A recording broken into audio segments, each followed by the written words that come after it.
దుర్గాదేవి జ్యోతిష్యాలయం స్త్రీ పురుష వశీకరణ చేయబడిను. ప్రేమ సమస్యలు, చేతబడి నివారణ, భార్యాభర్తల గొడవలు, సంతాన సమస్యలు, ఆరోగ్య సమస్యలు, పెళ్లి సమస్యలు, అన్ని రకాల సమస్యలకు ఎటువంటి సమస్యలైనా ఒక్క ఫోన్ చేయండి. మీ సమస్యలకు పరిష్కారం దొరుకుతుంది. నమ్మకంతో ఫోన్ చేయండి. Phone number 9004420025. అందరికీ నమస్కారం అండి. ఛానల్లోకి తిరిగి స్వాగతం.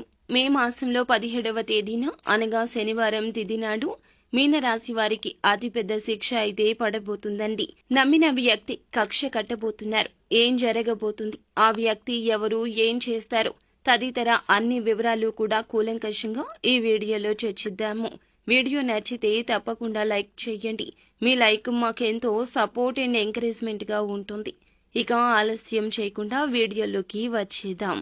ఈ రాశి వారిని నమ్మిన వ్యక్తులే వీరిపైన ఈ రోజున దారుణం చేయబోతున్నారు. అస్సలు ఊహించరండి, కక్ష కట్టారు అని. ఎవరైతే మీలో ఆస్తి వివాదాల్లో చిక్కుకుని ఉన్నారో అటువంటి వారికి మాత్రమే ఈ పాయింట్ సూట్ అవుతుంది.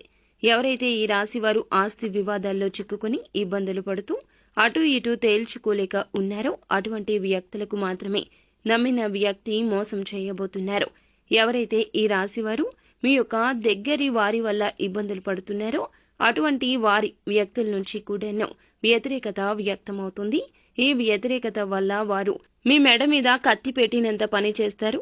మిమ్మల్ని బెదిరించి ఏమైతే డాక్యుమెంట్స్ ఉన్నాయో వాటి మీద సంతకాలు పెట్టించుకోవడం, లేదా మిమ్మల్ని ఏమార్చి సంతకాలు తీసుకోవడం, లేదంటే వారి యొక్క ఇబ్బంది చూడలేక మీరే వారికి కావలసినది చేసేసేలాగా మిమ్మల్ని ప్రోత్సహించడం, మాయ చేయడం, మభ్యపెట్టడం ఇలాంటి ప్రయత్నాలు చేస్తారు.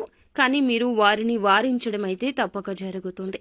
ఇదంతా కూడా ఈ రోజే జరగబోతుంది. కాబట్టి ఈ రోజున చాలా జాగ్రత్తగా ఉండండి. ఇంట్లో వారే మీకు రివర్స్ అవుతారు.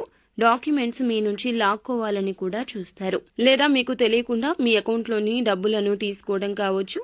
లేకపోతే గనక ఆ యొక్క డబ్బులను వారికి కావాలి అంటూ లాక్కునే ప్రయత్నం కూడా చేయొచ్చు. ఆస్తి కాజేయాలని కూడా చూడొచ్చు. ఇక మీ ఇంట్లో వారు మీకు పగవారిగా మారబోతున్నారు. కాబట్టి మీరు అంటే ఈ రాశి వారు జాగ్రత్తగా ఉండాలి. ఈ రోజున ఏ రూపంలో అయినా, స్త్రీలకైనా పురుషులకైనా, మీరు ఏ రంగాల్లో ఉన్నా కూడాను కాస్త జాగ్రత్తగా ఉండండి. ధనం విషయంలో గొడవైనా జరుగుతుంది, మోసమైనా జరుగుతుంది. కాబట్టి ఇటువంటి వ్యక్తులకు దూరంగా ఉండండి. ధనానికి ఇంపార్టెన్స్ ఇచ్చే వ్యక్తుల విషయంలో ఇంకా జాగ్రత్తగా ఉండండి. ఎవరైనా కొత్తగా పరిచయమైన వారు కానీ, బంధుమిత్రులు కానీ ఎవరైనా ఒక మాట అంటే తొందరగా స్పందించి మీ మనసుని చూపించొద్దు. కోపం కూడా వీరికి ఎక్కువ. కోపం వచ్చినప్పుడు కంట్రోల్ చేయడానికి ప్రయత్నించాలి. ఇక ఈ సమయాన్ని మీరు కొన్ని విషయాలు పట్టించుకోకుండా ఉంటే భవిష్యత్తులో చాలా చక్కగా సర్దుబాటు కావచ్చు. అలాగే ఈ రాశి వారు ప్రతికూలత అనుకూలంగా మార్చుకోవడం కోసం శివారాధనతో పాటుగా హనుమాన్ చాలీసాను కూడా పఠించండి. మరిన్ని మేలుకర ఫలాలు పొందుకుంటారు. సో ఫ్రెండ్స్, చూసారుగా, ఈ వీడియో మీకు నచ్చితే లైక్ చేయండి. మరిన్ని వీడియోస్ కోసం మా ఛానల్ ని సబ్స్క్రైబ్ చేసుకుని పక్కనే ఉన్న బెల్ ఐకాన్ లో ఆల్ ట్యాప్ చేయడాన్ని మాత్రం మర్చిపోవద్దు. Thank you.